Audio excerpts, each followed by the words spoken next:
Back in the mid-1990s, like so many other recent liberal arts graduates, I was living the dream. I was back at home with my dad and my younger sister, and I had a dream job. I was temping. So I had a lot of disposable income, even though I didn't make very much money. And my younger sister was a senior in high school, finishing up high school. And one weekend we decided to take some of that disposable income and put it to good use.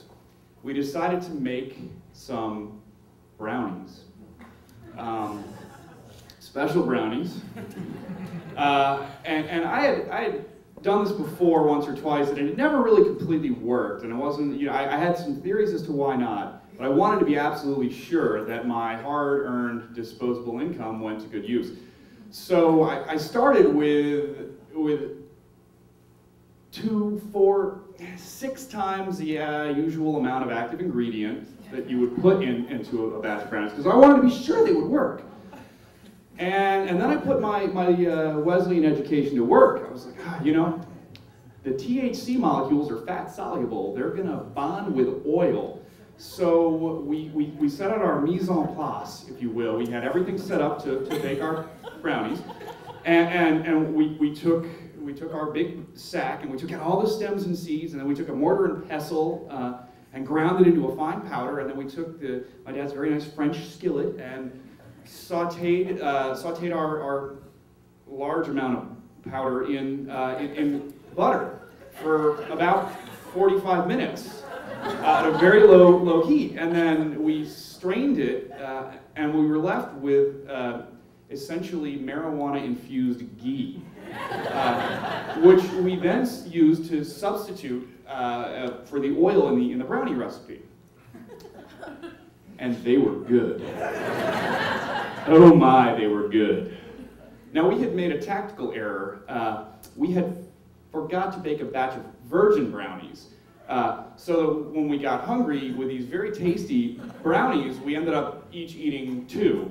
And that was probably 1 too many. Sort of later on in the hazy evening, as I was about to wander off to bed and pass out, I did realize these are way too powerful to leave out on the counter. I mean, what if the cat, you know, I mean, something could happen. I've got to hide them. But where? I'd read a lot of English murder mysteries when I was a teenager. What would Agatha Christie do? Oh, I know. I'll hide them in plain sight. No one will ever know. But how? I'll wrap them in aluminum foil. The transitive properties of the foil, the light bouncing off, no one will even see them. They won't even know that they're brownies.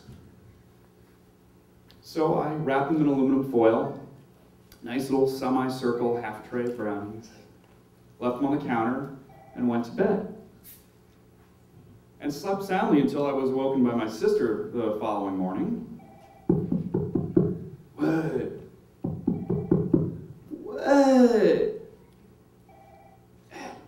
I think Dad ate a brownie. I had forgotten that my dad liked to wake up at 6 in the morning. No way, man. I wrapped them in aluminum foil. Oh my God, what have I done? Quickly to the kitchen. There on the counter, the aluminum foil cast aside like a taffeta prom dress. Tray of brownies, and instead of a semicircle, a big gaping Pac-Man. The big brownie, the mother brownie from the center, the good one, with no crust, gone. And into the room, as my sister and I stared each other in the eye, trying to sort of compute in our still addled brains what this meant, into the room came my father. "These aren't half bad," he said as he reached for the deadly second brownie. "No, wait, if I say something, I'm totally busted. No. You know, this will kind of be funny someday. No." it was gone. And as my father sat there on the couch the rest of the afternoon, getting more and more stoned, he had no idea really what was happening to him. He'd missed growing, he was born in the early 30s, had sort of missed the more psychedelic aspects of the 1960s with his steady government job, at least as far as I knew. And he just sort of sat there watching tennis with a cat in his lap. Terrible call! Now, fortunately, my sister had missed some school the previous week with an illness, so she was able to talk him through it, so we didn't panic. How do you feel, Dad? Oh, kind of dizzy. Oh, yeah, you definitely have what I had. And in a way, he kind of did. You feel like you're going to be sick? You're going to throw up? No. Kind of hungry. So she made him some mac and cheese.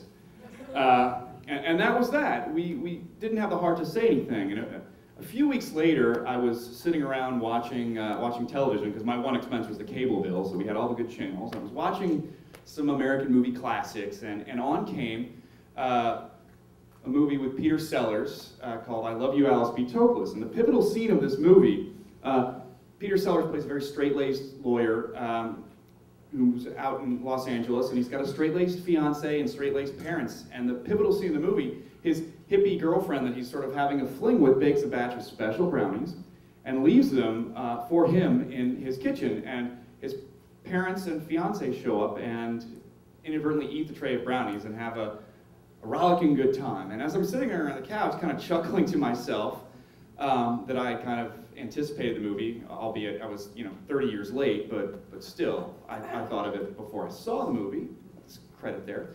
So I'm sitting there really enjoying myself, and then I kind of go, boy, I am so glad my father isn't here to see. Hey, Dad. Oh my God, I'm so busted. He's going to put 1 and 1 together, and he is going to make 2. Oh, I Love You, Alice B. Toklas. Peter Sellers, 1968. I love this movie. Is this the brownie scene? And that was over 12 years ago, and I still haven't figured out a way to tell him. So I just keep going around telling the story in public venues, and I figure maybe someday it'll get back to him. Thank you.